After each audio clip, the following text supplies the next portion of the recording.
long-term shareholder value. Some companies have faced competing demands on climate risk or diversity policies, while others must cope with proposals on abortion or other controversial topics. The growing influence of ESG doesn't come from the majority of American investors. These investors can range from normal individuals saving for retirement to giant organizations. Instead, a very small number of actors exert enormous influence over almost all of our largest businesses.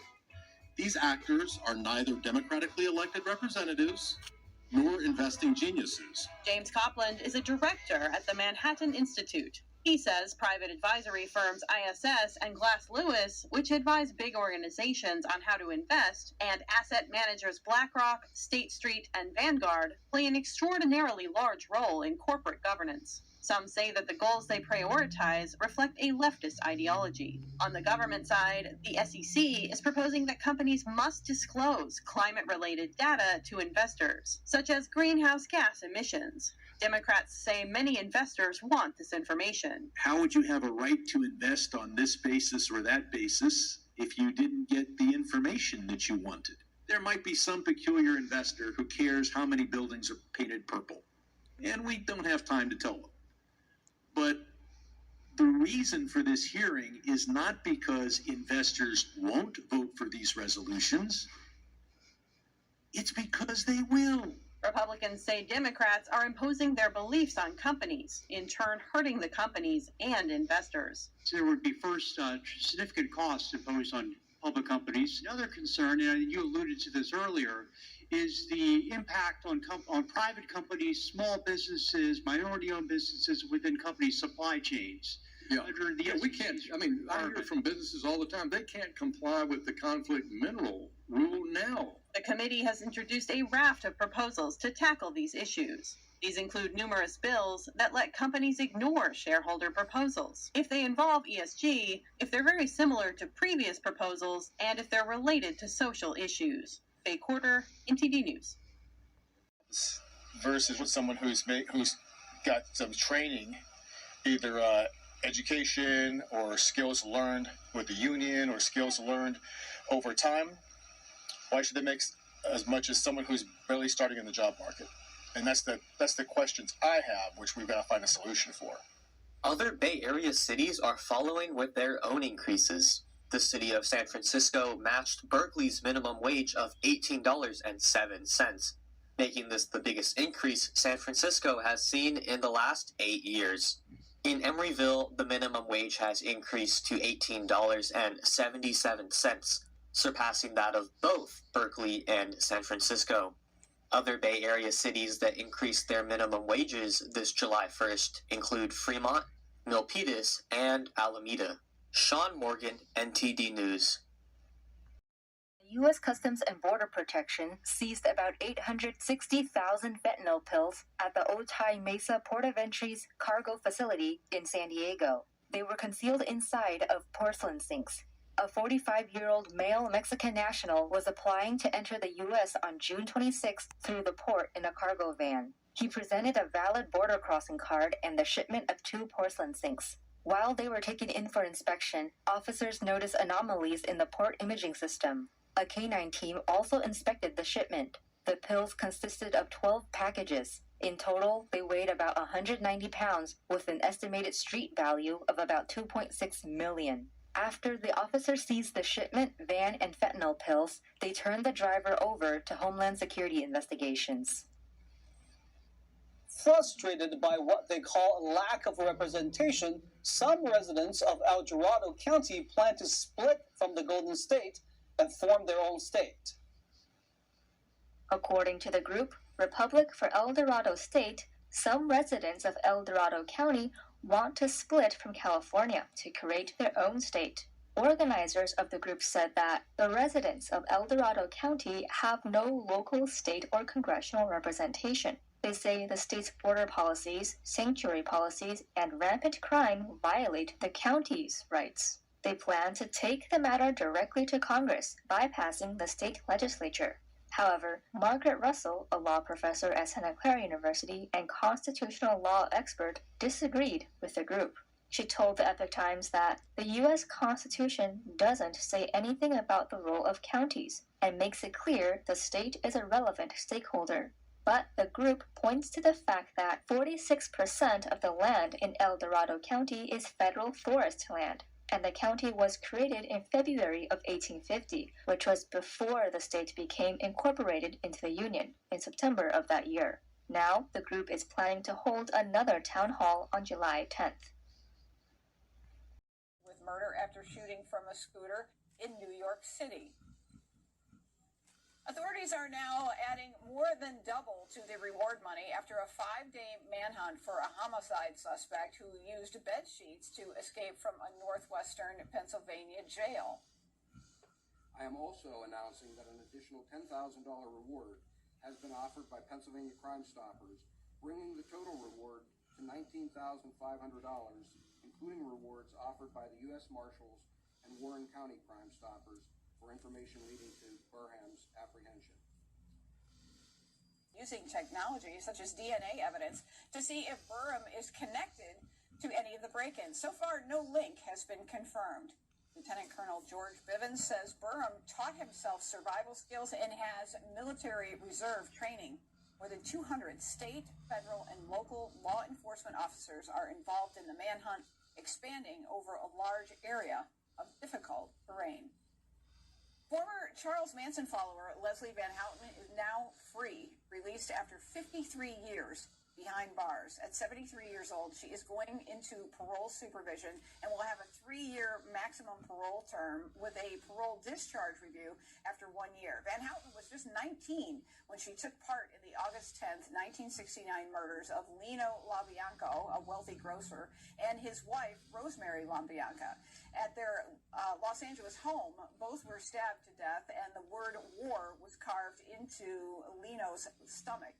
The murders were the start of what Charles Manson believed was a coming race war that he called Helter Skelter, after the Beatles song. Manson and his followers prepared to fight and learned how to can food so they could go underground and live in a hole in the desert. Leslie Van Houten is the first Manson follower who took part in the killings to now walk free. To Iowa we go. A new ban prevails on almost all abortions after roughly 6 weeks of pregnancy in the state house. The bill passes with exclusively Republican support in a 1-day legislative burst lasting more than 14 hours over the vocal objections from Democratic lawmakers and abortion advocates in the Capitol. Abortion is currently legal in Iowa up to 20 weeks of pregnancy. Under the law, the procedure would be prohibited once a heartbeat can be detected. The bill now moves to the Senate. And the power of faith and love in a world that is often mired in doubt and hate. He is the pastor of the Christian Cultural Center. It's a mega church in Brooklyn, New York. And in November 1979, to give you a little bit of background, Dr. A.R. Bernard left a 10-year career with a major New York banking institution, and together with his wife, Karen, went into full-time ministry. And the rest is history.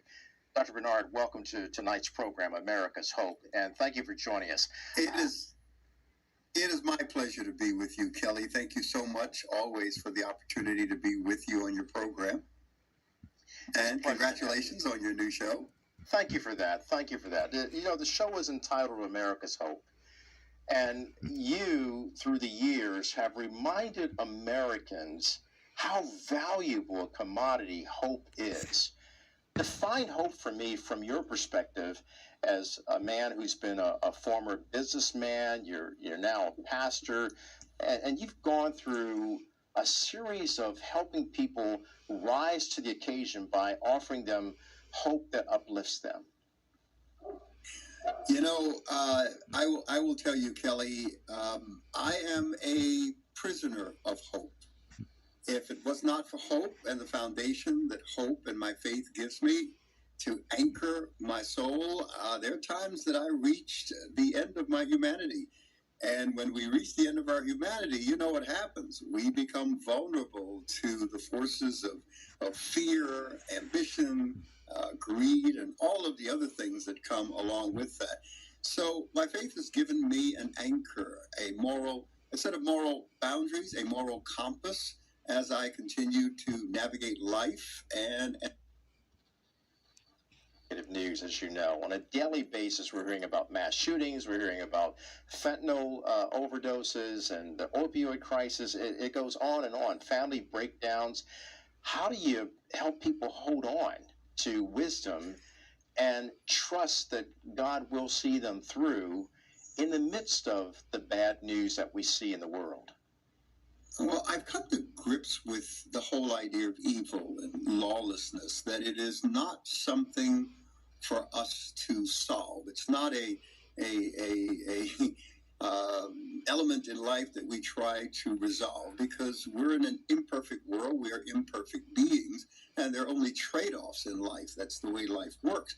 So we have a responsibility to explore its effect, its impact on society, on individuals, and then do everything we can to restrain it and marginalize it while we pursue the good that is in every human being. You know, there's a wonderful saying in Hebrew culture, because I'm a Judeo-Christian faith, and it's called Tikkun Olam.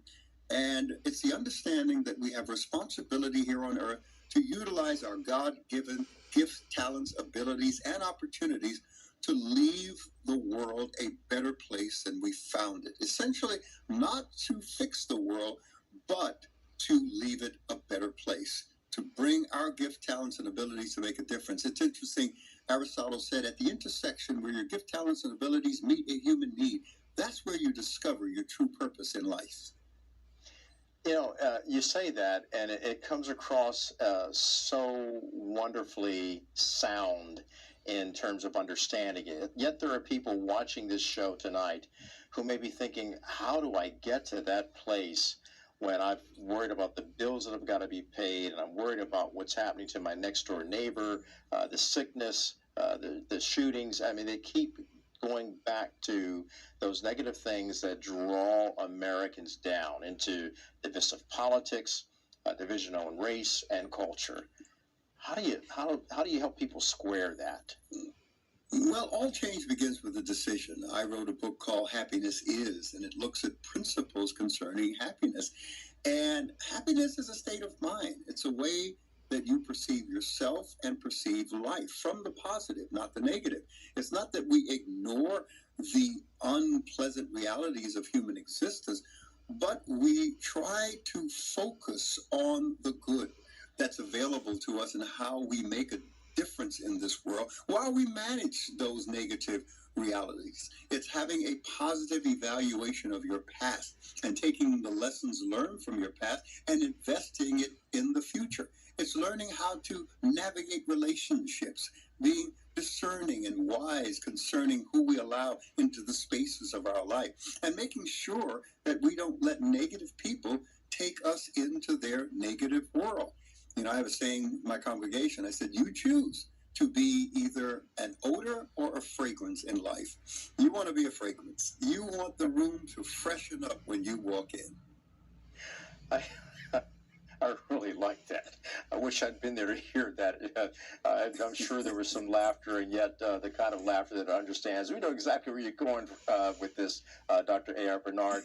Odor, and the odor can be kind of bad when you really allow it to be rank in terms of negativity and negative lifestyles.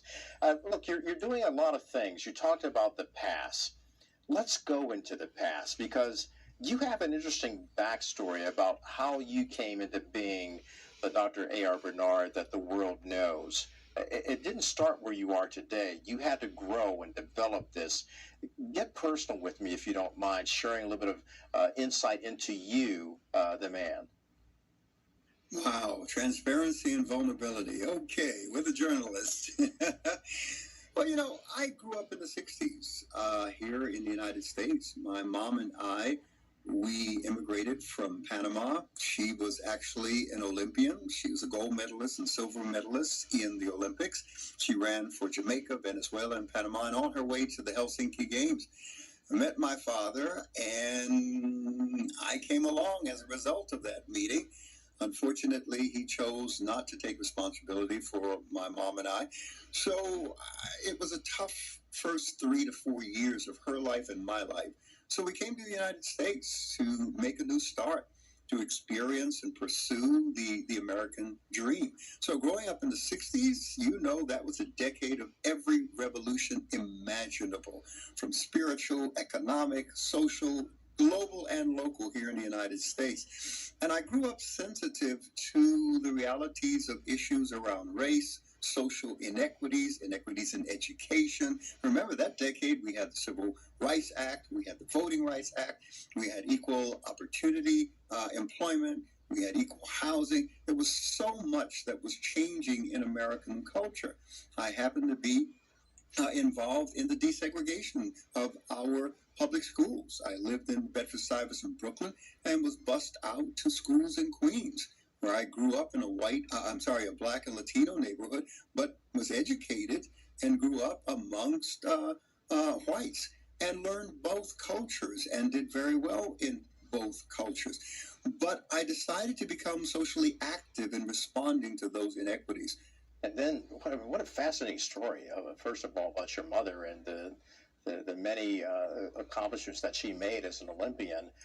And then, raising someone like you as a single parent mother, and certainly this is a plight that so many families in America face, single parents raising their sons and their daughters. When you made the transition to go into pastoring, was that a spiritual awakening for you? And did it help define all those things that you had been seeking to do, even throughout the turbulent 60s, going to the 70s and becoming an adult who's working as a successful banker? What was the moment that you came to the end of yourself and said, there's more to life than just the things that I've been doing in the past? You know, I always had a spiritual sensitivity and spiritual curiosity. I was an avid reader and continue to be a voracious reader to this day. And I think about something that Einstein said. He said, it's not that I'm so smart. I'm just amazingly curious. And I have to agree with that. Curious about life, about the world in which we live, about identity, about meaning and purpose. So I was reading Khalil Gibran, J. Krishnamurti, Alan Watts. I was reading Jesus, Thomas Kempis, and all of these books, trying to make sense of why I am here on this planet. And I will tell you, the road to Christianity came quite surprisingly. It was a secretary that was working on my job who had this simple but personal relationship with Christ. And I will tell you, Kelly, it troubled me. I want to know, okay, how does that work?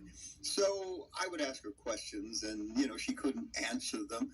But it caused me to continue to search. And finally, she invited me to an event that was taking place where a guy named Nicky Cruz, who was a former gang leader of the Mau Mau gangs in Fort Greene, Brooklyn. In fact, there was a movie made about his life called The Cross and the Switchblade. And I went to the meeting. My wife came with me at that time, and we listened. And, he spoke.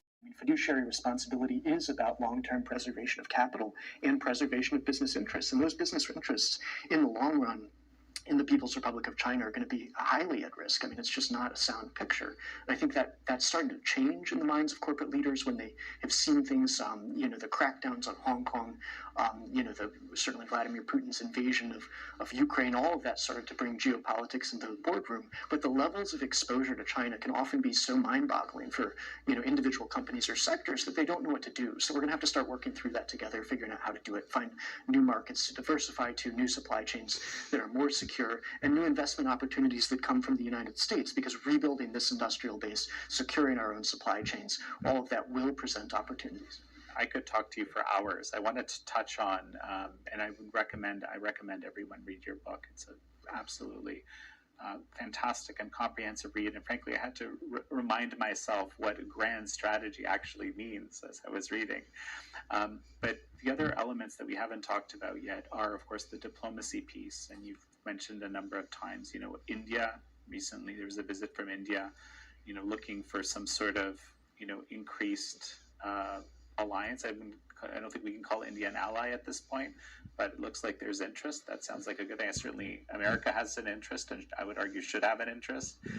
And then, of course, there's the question of Russia, which is, I guess the other side of the coin, right? There's this limitless, to use the official jargon terminology, relationship between the CCP and Russia at the moment. So how do we deal with it? Sure, and yeah, so in the diplomatic section, I basically broke it up into the alliance system as one, pillar, then the emerging world as another, where China has its Belt and Road interests and its investment activities concentrated. I mean, we have to have strategies for those too, which I've laid out. But then the third being major powers, where I talked about India and Russia. And I think first of all, as somebody who did my PhD work in China-India relations, I mean, it's in a way exciting to see those two nations become, in many ways, the centerpiece of U.S. Foreign policy and strategic thinking, and to see the Indian Prime Minister's visit to Washington recently, and the fact that we are moving forward with what could be the most important relationship of the 21st century if we get it right. I mean, India is a very natural friend and partner to the United States on these issues. I mean, their sense of what's at stake with Beijing is pretty hard to beat. They understand it very well. Their border war in 1962, I think, redefined Indian foreign policy thinking, and what they need now. I mean, for me, a lot of this goes back to economics, of course, but if we can build a robust economic partnership where India is a $3.75 trillion economy today, if India can get to 10 trillion or so over time, and whether that's this decade or early in the next one, I mean, that's going to be a pretty big economic counterweight and a good potentially demand-driven place in which to refocus corporate interests and business interests and refocus some investment decisions and supply chain decisions. I mean, we may have another center of gravity in Asia that really matters. And then there's the military side, where India's military geography is incredibly powerful in Asia. I mean, I had a Chinese think tank director back when I was a PhD student in southern China tell me the Indian Ocean is the part of the world that matters most to China because we'll depend on it for resources for the next 40 years. And of course, there's India, which is right at the center of it with fantastic maritime geography. And yet they have disadvantages in the Himalayas, which we could help them shore up. If they're able to successfully defend their Himalayan borders and at the same time project maritime power in the Indian Ocean and the Indo-Pacific, which, as I write in the book, is correctly understood as the Indian Ocean and the Pacific Ocean. I mean, that's really the geopolitical center of gravity here. So I think we have a lot of great work ahead of us with India. A lot of economic work, a lot of diplomatic work, and certainly a lot of military partnership. And then also, I think, in some ways adds an enormous heft to our alliance system, which is principally composed. For having me on. So, Kevin, there was a Yale study which I found very interesting. It says green investing, or ESG, could actually push polluters to emit more greenhouse gases. What's your take on this study, first of all? Do you think ESG could actually cause more pollution? Well, the ESG movement was never really designed to help the environment very much. And so when I saw that headline, I thought, well, wow, Yale has finally come around to recognizing that fact. But I was unfortunately a little disappointed. What these authors seem to be arguing is that there are some companies that are being allowed to escape the ESG net, and they are continuing to pollute, in fact, pollute even more because they're not getting enough money and capital to upgrade their systems, and so they're using the same old highly polluting technology that they always did.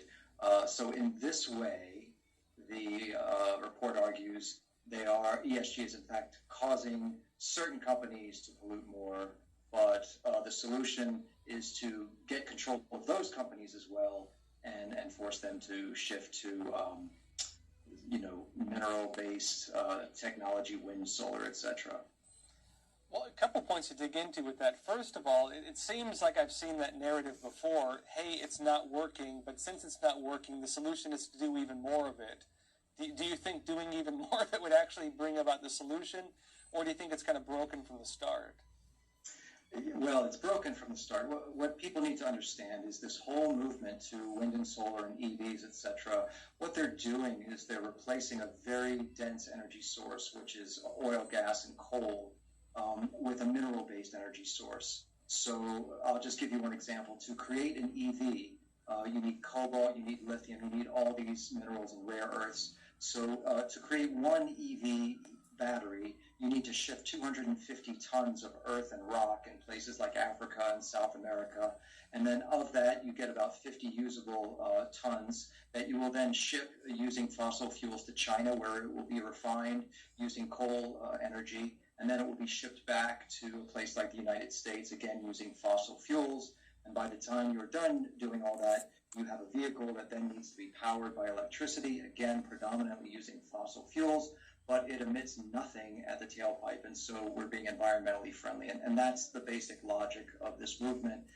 It does nothing to reduce CO2 emissions. What it does do is add a ton of strip mining.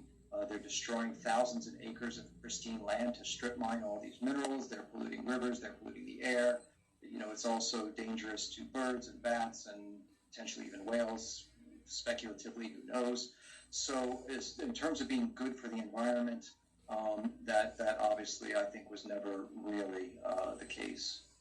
Kevin, I think you're talking on a big brain level here that a lot of these investors probably don't want to have talked about. Because look, if you have to move 250 tons of dirt, what moves the dirt? What kind of heavy machinery would you have to operate to move that much dirt? How much gas? I mean, do they make like diesel powered do they make electric vehicle like massive heavy machinery? Does that even exist? Or how do you move it without using gas? Yeah, that's all diesel fuel, the ships as well. This is the fundamental contradiction of this movement. If they were serious about reducing carbon emissions, we would see a movement towards nuclear energy. That is by far the least emitting technology that there is. And if the goal was to reduce CO2 emissions, they could do it by shifting to nuclear energy. But there's no one on the progressive side that's really advocating that. Well, and Kevin, this hits on one of the real fundamental arguments here, because as you mentioned, when I mentioned this Yale study to you, your first reaction was ESG was never really designed to stop pollution. I mean, if it was never designed for that from the get-go, and I assume that people, it's the oil companies running the businesses around, green energy, quote unquote. We assume they understand the cost of mining, the cost of shipping when it comes to all these other resources, and they know it's not sustainable. So what is the real agenda with it? Like, what is this really about, in your view? Yeah, we can only speculate on that. It's pretty baffling. If you measure at the source, as I said, the making China money, you get down to close to zero emissions. If you measure purely on a country basis, now that they've imported, solar panels and wind turbines in Germany, for example, you could say, well, they've reduced emissions, although Germany even hasn't, because they've been forced to rely more on coal. So this really isn't about the environment at the end of the day. Two conclusions you can draw. One, these are people that are not conversant in energy economics, and they have no idea what they're doing, which is often the case when politics gets involved in private industry. Or maybe they're looking to establish more control over the private sector and over our lives. We can only speculate on motives. That its chief has repeated, both in speeches and writing. China is not our adversary, and we should continue to engage. But Beijing's increasing assertiveness affects our security. He also touched on Beijing's nuclear ambitions. China's nuclear modernization is unprecedented in speed and scale, and being carried out with no transparency. Beyond that, the organization has drawn attention to Beijing's increasing global footprint, harmful cyber operations, and how it's remained opaque about its military buildup. Speaking of China, several GOP senators are urging the Justice Department and the FBI to look into newly identified Chinese Communist Party outposts operating on U.S. soil. I spoke with Casey Fleming, CEO of Black Ops Partners Corporation, about the CCP service centers. Casey, thanks so much for joining us again. Now, Republican senators are urging the feds to probe the CCP service centers that are operating in the U.S. You've been tracking the CCP's threats at multiple levels for years now. What's the scale of the risk associated with these centers? The scale would be extreme. They've been doing this for actually decades as far as these overseas Chinese service centers. They're nothing more than espionage centers playing upon our free world and our free society that we could never host inside of communist China. So the level is extreme. And do you think that the FBI has done enough so far to prevent the CCP from targeting Chinese Americans who are living here? Well, first of all, the answer is no. The FBI has not done enough. These centers should not be allowed. First of all, they are for espionage. They're for technology transfer, taking U.S. technology, stolen intellectual property, and sending it to China. It's also to pressure Chinese dissidents that the Chinese Communist Party feel that these are second wave Chinese citizens that are not in China. They just happen to be in the U.S. or these same centers are in the U.K., Australia, and Canada. That they must come to arms or come to the support of the mother country. So it's really to put control onto the Chinese population that's outside of China. Now, Republicans want decisive action on these service centers. What, in your estimation, would be the right course of action here? Any information, any intelligence that we have that a center like this or centers like these are operating should be immediately shut down. And the people in those centers should all be identified and tracked to be agents of the Chinese Communist Party. All right, Casey Fleming, CEO of Black Ops Partners Corporation. Always appreciate your time and your insights. Thank you.